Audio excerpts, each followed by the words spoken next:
Hi hello welcome to Suman TV. నేను మీ Roshan.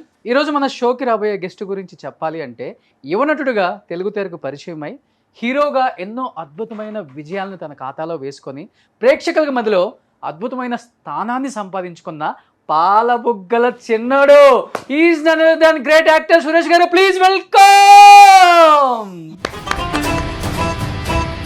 Avira Women's Day special offer 50% off on IUI IVF valid till 8th March. I think మీరు కూడా ఒక ఇయర్లో 18-20 సినిమాలు release అయిన సందర్భాలు కూడా చూసాం. అవునండి, చాలా చూసారు మీరు కూడా గోల్డెన్ ఆరా. అవును. అంటే the biggest number of movies in a year was 18. అది ఒకే సంవత్సరం ఒకే సంవత్సరం 18 సినిమాలు. ఒకే సంవత్సరం. నేను చెప్పాను కదా, అది పెళ్ళైన కొత్తలో మార్నింగ్ ఒక షిఫ్ట్, మధ్యాహ్నం ఒక షిఫ్ట్, నైట్ ఒక షిఫ్ట్, మిడ్ నైట్ షిఫ్ట్ మళ్ళీ. సో మార్నింగ్ 4 గంటలకు ఇట్లా వచ్చేవాళ్ళు ఇంటికి. అప్పుడు ఎక్కడ సరే హెల్త్ ఇష్యూస్ ఏం వచ్చేవి కదా? వచ్చింది నాకు. ఆ తర్వాత ఆ సంవత్సరం తర్వాత జాండీస్ వచ్చి ఒక 2 నెలలు నేను బాగా బాధపడ్డాను.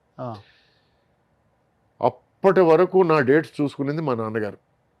ఓకే. అప్పటి తర్వాత నుంచి డేట్స్ చూసుకునేది నేను. ఎందుకంటే వచ్చినప్పుడల్లా లక్ష్మి ఇంటికి వచ్చింది, లక్ష్మి ఇంటికి వచ్చిందని కథ సరిగ్గా తెలియకుండా, క్యారెక్టర్ సరిగ్గా తెలియకుండా అన్నీ ఒప్పేసుకోవడం వల్ల నేను అన్ని సినిమాలు చేయాల్సి వచ్చింది. అన్ని సినిమాలు చేయడం కూడా కరెక్ట్ కాదు.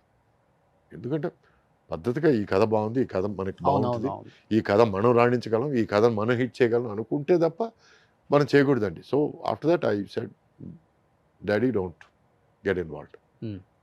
అప్పటి నుంచి నేను కొంచెం లిమిట్లో సినిమాలు చేయడం స్టార్ట్ చేశాను. సో ఎందుకంటే దానివల్ల మనశ్శాంతి పోద్ది, హెల్త్ పోద్ది. దానివల్ల మనం టెన్షన్ పడకూడని సినిమాల కోసం కూడా టెన్షన్ పడుతుంటాం. ఎందుకంటే ఆ సినిమా షూటింగ్లో ఎంటర్ అయిన వెంటనే ఎక్కడో అర్థమైపోయింది, ఓ ఇదేదో బ్యాడ్ సినిమా, ఇది ఆడదు అనే ఫీలింగ్ వచ్చేస్తుంది. వచ్చినప్పుడు దాని గురించి కూడా అయ్యో ఆ సినిమా ఆడితే బాగున్నా, మనం ఉన్నాం కదా అనే ఫీలింగ్. అంటే ఎందుకని నాన్న కూడా అన్ని సినిమాలు ఒప్పుకోవడానికి రీజన్ ఏంటి? అంటే ఫైనాన్షియల్ గా కొన్ని సినిమాలు ప్రొడ్యూస్ చేసి కొంత చితికిపోయి ఇబ్బంది పడ్డారేమన్నా? దానివల్ల ఏమిటంటే మనం ఇంకొకరిని యాచించే పరిస్థితిలో ఉండకూడదు. మనం ఫైనాన్షియల్గా స్టేబుల్ అవ్వాలి. మనకి ఫైనాన్షియల్ స్టెబిలిటీ మోర్ ఇంపార్టెంట్. ఈరోజు ఉండే సినిమాలు రేపు ఉండకపోవచ్చు అని నా మీద అంత అవనమ్మకం అనమాట. ఎన్ని సినిమాలు తీశారు ప్రొడ్యూసర్గా? ఆయన 12-13 సినిమాలు తీశారు. ఓకే. డైరెక్టర్గా టోటల్గా ప్రొడ్యూసర్ అండ్ డైరెక్టర్ మొత్తం కలుపుకుంటే ఒక 28 సినిమాలు చేశారు ఆయన. పెద్ద నెంబరే సార్. సంపాదించిన మొత్తం పెట్టాల్సి వచ్చింది మొత్తం. ఆయన లైఫే రొటేషన్ అండి. ఓకే. ఈ సినిమాలో ఏదో కొంత వచ్చింది అనుకుంటే దీంతో పాటు ఇంకొంచెం అప్పు తీసుకొని మొత్తం ఇంకో సినిమాలో పెట్టడం. అండ్ లాస్ట్ అడ్వైస్ ఏమిటంటే, రే దయచేసి నువ్వు ప్రొడ్యూసర్ మాత్రం కాకురా అని. దురదృష్టవశాత్తు నేను ప్రొడ్యూసర్ అయ్యాను, నేను డబ్బులు పోగొట్టుకున్నాను, ఆర్థికంగా ఇబ్బందులు పడ్డాను. బట్ టీవీ అనే ఒక దేవత నన్ను కాపాడింది. టీవీ రంగంలో 8-9 సీరియల్స్ మా వైఫ్ పేరు మీద ప్రొడ్యూస్ చేసి తన చేతి మీద ప్రొడక్షన్ చేయించి కొంత నేను నిలదొక్కున్నాను. So I have to thank that media. ఇప్పుడు ఏంటి సార్ ఆర్థిక పరిస్థితి? Are you happy? I'm peaceful. Okay.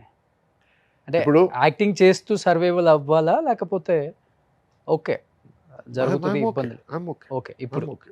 ఎందుకంటే నాకు ఇంపార్టెంట్ ఏమిటంటే 3 పూట్ల తిండి అండి, కట్టుకునే గుడ్డ అండి, పైన నీడండి. దీనిపైన ఏం వచ్చినా బోనస్ అనండి. అది నేను నమ్ముతానండి. అదే కర్మ సిద్ధాంతం నమ్ముతారు కదా? Yes, exactly. ఫస్ట్ చెన్నైలో స్పోర్ట్స్ కార్ కొనింది నేనండి. ఓకే. అప్పట్లో 16 లక్షలు అంటే అప్పటికి 16 లక్షలకి సగం టీ నగర్ కొనొచ్చు. అట్టాడిది అంత డబ్బులు పెట్టి స్పోర్ట్స్ కార్ కొన్నానంటే అంటే నేను అప్పటిదాకా జీవితంలో పెద్ద ఆడంబరాలు ఇవి చూడలేదు. సడన్గా డబ్బులు వచ్చేసరికి దాన్ని ఎంజాయ్ చేయాలి, మ్యాక్సిమం ఎంజాయ్ చేయాలనే ఫీలింగ్తో వీటన్నిటి మీద ఖర్చు పెట్టాను. ప్లస్ ప్రపంచంలో అన్ని దేశాలు తిరిగాను. నాకు వచ్చిన డబ్బులంతా మ్యాక్సిమం దానికే ఖర్చు పెట్టాను. ట్రావెలింగ్. అప్పుడు ఏదైనా ఒక సినిమా హిట్ అయితే నేను బ్యాక్ ప్యాక్ వేసుకొని యూరోప్ అంతా ట్రావెల్ చేసేవాడిని. దానికి 2 కారణాలు. ఒకటి డబ్బులు వచ్చాయి కదా, మనం ఇప్పుడు ఖర్చు పెట్టచ్చు అని. రెండోది ఏమిటంటే ఒక సినిమా హిట్ అయితే సార్ మీరు ఇంద్రుడు సార్, మీరు చంద్రుడు సార్, మీరు సూపర్ సార్ అనడానికి రెడీగా ఉంటారు చెక్క భజనలు చేయడానికి. వాళ్ళని అవాయిడ్ చేయడానికి నేను ట్రావెల్ చేసేవాడిని. ఓకే. చెడు వ్యసనాలకి ఈజీగా ఉండేది మీకు అప్పుడు మీ టైంలో? అవును, అమ్మాయిలు కావచ్చు, మందు కావచ్చు, ఏదన్నా. అందుకే అవన్నీ నేను అవాయిడ్ చేశానండి. నాకు ఏది వ్యసనం అవ్వకూడదు అనేది నా తాపత్రయం అండి. Everything has to be with in our control. Okay. అంతేగాని దాని కంట్రోల్లోకి మనం వెళ్ళిపోకూడదు అనేది నా అభిమతం. టుడే ఈరోజు నేను హెల్త్ కాన్షియస్ అయ్యాను. ఈరోజు తీసుకునే కొద్దిపాటి మందు కూడా కంప్లీట్గా స్టాప్ చేశాను. So my life is now I'm bringing it back on track. So back to the topic. అప్పట్లో బాగా ఖర్చు పెట్టాను, అప్పట్లో ఏమిటనేది చూసేసాను. కాబట్టి ఇప్పుడు దాని మీద నాకేమీ లేదండి. ఈరోజు బండి అంటే మనం ఇక్కడ నుంచి అక్కడికి తీసుకెళ్లే పరికరం, అంతేగాని మనం వెళ్ళేటప్పుడు రెడ్గా కనపడాలి, బ్లాక్గా కనపడాలి, స్పోర్ట్స్ కార్లో కనపడాలి, లేకపోతే ఇంపాలా కార్లో ఇవన్నీ లేవు. ఇప్పుడు ఏం కార్ వాడుతున్నారు? ఇప్పుడు హ్యుండాయ్ క్రెటా అని ఒక బండి ఉంది. మరి మీ 80s రీయూనియన్కి వెళ్తే అందరూ మెర్సిడెస్ బెంజ్, ఆడి, పోర్చ్, నేను గర్వంగా నేను క్రెటాలో వెళ్తాను. మరి రోల్స్ వెళ్తాను. ఇట్లా వస్తారు కదా. మీరు నమ్మరండి, నేను ఆడి కారు ఉండింది నాకు క్రెటాతో పాటు. ఎస్యూవి క్రెటా ఆడి కార్ వచ్చి నార్మల్ కార్. నాకు దాంట్లో ట్రావెల్ చేసిన తర్వాత కొంచెం నడుము నొప్పి స్టార్ట్ అయింది. నాకు క్రెటా ట్రావెల్ చేయడం కొంచెం బెటర్ అని అనిపించింది. Okay. So I use to keep pushing it away. ఎక్కడైనా మా వైఫ్ బయటకు వెళ్ళాలనుకుంటే యూ టేక్ ద ఆడినో, యూ టేక్ ద ఆడినో. ఓకే. ఆ తర్వాత ఏమైందంటే తను she was not interested in working. నేను I will take a gap. నాకు ఏంటంటే టీవీ ఇండస్ట్రీ కూడా అదే కథలు మళ్ళీ మళ్ళీ రిపిటేషన్ అవుతున్నాయి. నాకు I want take a break అన్నప్పుడు తన పని బయట పని తక్కువైపోయినప్పుడు నాకు ఆ ఆడి ఎక్కడ తోసేయాలనేది అర్థం కాలేదు. నాకు ఆడి ఉంది కదా అని చెప్పి నడుము నొప్పి ఎక్కువ పెట్టుకోవడం, లేకపోతే క్రెటా ఉంది కదా అని దాని సుఖం అనిపించడం అని చెప్పి ఆడిని ఇచ్చేసాను నేను. ఈరోజు నేను, మా అమ్మ, మా వైఫ్ ఉన్నాం. నేను ఎక్కడికి వెళ్తే నేను వెళ్తాను, మా వైఫ్ ఎక్కడికి వెళ్ళాలని నన్ను లాగుతుంది. సో అటువంటిప్పుడు ఒక కారు చాలు కదా. ఒకవేళ when she has some urgent business are what ever, లేదు నేను ఏదైనా వేరే బిజినెస్ పెట్టినప్పుడు అప్పుడు ఇంకో కారు అవసరం, అప్పుడు ఆలోచిద్దాం. సో ఇలా ఆలోచిస్తున్నానండి నేను. అంతేగాని అవసరం కంటే అవసరం కోరిక కంటే ముఖ్యం అనేది నేను డిసైడ్ చేసుకున్నాను. కోరికలే గుర్రాలు అయితే అని సినిమాలు కూడా వచ్చాయి. సో అవి గుర్రాలని కానిచ్చదలుచుకోలేదు నేను. సో అవన్నీ చూసేసాను కాబట్టి I'm done, I'm happy now. ఈరోజు నేను క్రెటా కార్లో వచ్చిన దానివల్ల నన్ను ఎవరైనా చిన్నచూపు చూసేటట్టయితే అది వాళ్ళ చిన్నతనం, వాళ్ళ దౌర్భాగ్యం, వాళ్ళ దురదృష్టం. అంటే యూజువల్గా అంటుంటారు ఇండస్ట్రీలో, వాడే కారు, ఉండే ఇల్లు, తినే ఫుడ్, వాడే ఫోను, వాడే పెట్టుకునే వాచ్, షూని కూడా చూస్తారు. దాన్ని బట్టే వాల్యూ ఇస్తారు. నేను దానికి కావాలని ఎదురు వెళ్తున్నానండి. నేను హీరోగా ఉన్నప్పుడు ఎవరైనా సరే నన్ను హీరో గారిని పిలిస్తే నేను ఆపేవాడిని. ఏమయ్యా రేపు నేను క్యారెక్టర్లు వేసుకుంటే క్యారెక్టర్ గారిని పిలుస్తారా అనేవాడిని. సార్ ఏం సార్ అట్ట అంటారు. అవును, సురేష్ గారిని పిలవండి, మీకు మర్యాద ఇవ్వాలనుకుంటే సురేష్ గారిని పిలవండి. ఈ ట్యాబ్లు వద్దు, హీరోలు ఈ మెడల్స్ వద్దు అని చెప్పి ముందు నుంచి అనేవాడిని. సో ఈరోజు నేనేమంటున్నానంటే I want to go against the norm అండి. ఒక సినిమా ఆర్టిస్ట్ అంటే ఇలాగే ఉండాలనుకుంటే నేను ఉండను. నా టాలెంట్ కోసం నువ్వు నన్ను బుక్ చేస్తే బుక్ చేయి, నా డిసిప్లిన్ కోసం నన్ను బుక్ చేస్తే బుక్ చేయి. అంతేగాని నేను వచ్చే కారు కోసం, నేను వేసే బట్టల కోసం నువ్వు నన్ను బుక్ చేస్తే అయితే నువ్వు సినిమా అంటే దాంట్లో 2 రకాలు కూడా ఉన్నారులే. ప్రొడక్షన్ కార్ ఎప్పుడు వస్తుందని వెయిట్ చేసే వాళ్ళు ఉంటారు. నా కారులో నేను వస్తాను. అది చిన్న కారో పెద్ద కారో నీకు అనవసరం. నీకు కావాల్సింది నేను స్క్రీన్ ముందు ఇస్తున్నానా లేదా. ఓకే. అంతేగాని ఏదైనా ఫంక్షన్కి వెళ్ళి ఒకవేళ నా కారుని చిన్న చూపు చూసి, లేకపోతే నాకు అక్కడ డిలే అయిందంటే నా ఇంటికి తిరిగి వచ్చి పడుకుంటాను నేను. వాళ్ళు ఆర్గనైజర్ ఎవరన్నా ఫోన్ చేస్తే జరిగి కూడా ఉంది. అయింది. అది అయింది. ఆర్గనైజర్ ఫోన్ చేస్తే లేదండి మా క్రెటా కార్ని చిన్న చూపు చూశారు, వెనకాల సర్వెంట్స్ క్వార్టర్స్ టైప్ అటు సైడ్ తీసుకెళ్ళమన్నారు. సరే మైల్ దూరం నేను నడుచుకుంటూ ఫంక్షన్ వరకు రావడం ఎందుకని నేను ఇంటికి వెళ్ళి పడుకున్నానండి, రిలాక్స్ అయిపోయాను. అందుకే అడిగాను నేను. ఏం ప్రాబ్లం లేదని అన్నాను నేను. ఈ ఫంక్షన్ ఏమిటి, ఆర్గనైజర్ ఏమిటి, పేర్లొద్దు. బట్ నాకు ఇచ్చే మర్యాద కన్నా నా బండికి ఇచ్చే మర్యాద ఎక్కువైందంటే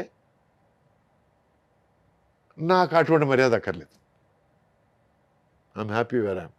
నా ఇంట్లో నేను సద్దనం తిని పడుకోవడం నాకు హ్యాపీ. అంతేగాని ఈ డంబాలు ఆడంబరాలు నాకు అనవసరం. I don't need it, I don't want it. And నన్ను అలా తూకం వేసి మాట్లాడేవాళ్ళు నాకు అనవసరం అండి. ఎప్పుడైతే నువ్వు తూకాలేసినంత మాట్లాడతావో, నాకు తెలిసి ఒక మనిషి ఎక్కడో క్లార్క్గా ఉండి, ఆ తర్వాత సినిమాలో అసిస్టెంట్ డైరెక్టర్గా ఉండి, ఆ తర్వాత సినిమాలో డైరెక్షన్ ఛాన్స్ కోసం ట్రై చేసి, ఆ తర్వాత హీరో అయ్యి, తర్వాత మొత్తానికి హీరో అయ్యాడు. తను నన్ను సారు గారు, ఆ తర్వాత సురేష్ గారు, ఆ తర్వాత సురేష్, ఆ తర్వాత ఏ సురేష్, ఆ తర్వాత రేయ్ అని వచ్చినప్పుడు నేను ఆపాను. ఉన్నారా అలాంటి వాళ్ళు కూడా? ఓ, ఇది సెకండ్ ఎపిసోడ్ కూడా చేయొచ్చు అయితే. నేను అన్నాను, నా దృష్టిలో రేయ్ అనేది బూతు. నా లైఫ్లో ఎవరిని ఒరే అని పిలవను నేను.